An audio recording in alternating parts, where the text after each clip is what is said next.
Are you ready to feel enchanted? Then you are ready for Anikthea, Hand of Erebos, a new legend from Commander Masters. Anikthea is a legendary enchantment creature demigod with menace.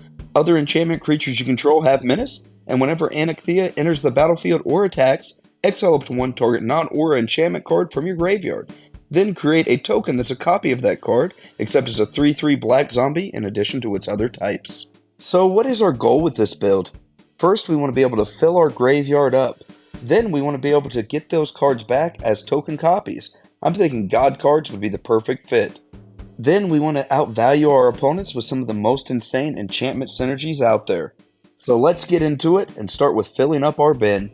First up, there's Cemetery Tampering. This enchantment has Hideaway 5, so it can let us cheat mana value, but it's going to make us mill 3 cards at the beginning of our upkeep, so it's going to get our bin nice and full of some awesome enchantments. Then we have 2 cards that are almost identical, Crawling Infestation and Crawling Sensation. They're both going to make us mill cards at the beginning of our upkeep, and they give us tokens. Deathbridge Chant is a one-time effect that's going to get 10 cards right into our graveyard, and it gives us some reanimate options. Gravebreaker Lamia is a tutor that's going to get the perfect enchantment into our graveyard to reanimate as a token with Anikthea. Mindrack Harpy is the little harpy that could. It's going to make each player mill 3 cards at the beginning of our combat. Nyx Weaver is going to make us mill 2 cards during our turn, and it has the ability to get back the card we need from our graveyard to our hand. Out of the Tombs is probably the best mill enchantment ever printed. It's going to make us mill a ton of cards during our upkeep, and it doesn't make us lose the game for having no cards in our library. Now let's get into that crazy synergistic card advantage that enchantress decks are known for. I'm talking cards like Animate Dead. We can easily animate a card from our graveyard, however, let's steal some of the nice ones from our opponents. Black Market Connections is going to give us card advantage, mana advantage, and creature advantage. This card's an all-star in any black deck. Eidolon of Blossoms has the Busted Constellation mechanic. Whenever it enters the battlefield or another enchantment enters the battlefield, we get to draw a card. Enchantress's Presence gives us a card every time we cast an enchantment spell, and we have pretty much nothing but enchantments in this deck.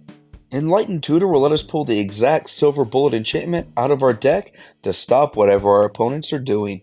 Gloomshrieker is the Eternal Witness in this deck for us. It's an enchantment creature that lets us get a permanent card from our graveyard to our hand when it ETBs. Mesa Enchantress may not be an enchantment, but whenever we cast an enchantment spell, she's going to let us draw a card. Necropotence might be kind of a non-bow with our graveyard strategy, however it's one of the most powerful enchantments ever printed, we have to run it. Sometimes we may not want to make a bunch of token copies, we may just want to empty our graveyard onto the battlefield. That's where Open the Vaults comes into play. It's going to bring back all of our enchantments to the battlefield. Phyrexian Arena may not be the best enchantment ever printed, but it will let us draw an additional card during our upkeep. The Tessin Champion may not be an enchantment, but it does have Constellation. It's going to let us draw cards and grow huge. Spirited Companion's such a good boy, this enchantment dog draws us a card when it comes into play. Sterling Grove is going to give our enchantments some added protection by giving them Shroud. However, we can also sacrifice it to tutor the right enchantment. Sithis is another one of those effects where we cast an enchantment, we get to draw a card. Whip of Erebos is an all-star enchantment in this deck. It's going to give our creatures lifelink. However, it can also reanimate our threats out of the graveyard and get in for damage. Now that we have a full graveyard and a full hand, what fun enchantments are we playing? We're playing God cards. First up, there's Athreos, God of Passage. This indestructible god is going to allow us to get our creatures back when they die to our hand. Athreos, the Shroud Veiled, is going to let us steal our opponent's creatures by putting coin counters on them. Then we get those creatures when they die. Erebos, the Bleak Hearted, is going to let us draw cards when our creatures dies and gives us a sacrifice outlet. Erebos, God of the Dead, is going to prevent our opponents from gaining life. However, it lets us draw cards for mana and life. Heliod, God of the Sun, is going to give our creature army vigilance. The most exciting part, however, is that he lets us make 2/1 Cleric Enchantment creature tokens. Our constellation will be constantly triggered. Kirametra, God of Harvest, is going to make sure that we get all of our lands out of our deck onto the battlefield. Whenever we cast a creature spell, we get to search our library for a forest or a plains card and put it into play. Farika, God of Affliction, is going to give us some incidental graveyard aid, and it can also make us enchantment creature tokens to trigger Constellation. Now that we've got all the god cards out of the way, let me show you what other fun enchantments we'll be playing. I'm talking about cards like Agent of Erebos. This enchantment creature is going to allow us to nuke graveyards because every time an enchantment comes into play, we get to exile a graveyard. Ephemia the Cacophony gives us another way to make tokens off our enchantments if Anikthea keeps getting removed. Arasta the Endless Web is a reaching spider enchantment creature that gives us tokens every time our opponents decide to cast an instant or sorcery spell. Archon of Sun's Grace is going to give us an army of flying Pegasus creatures because it has Constellation. Whenever an enchantment ETBs, we get a Pegasus.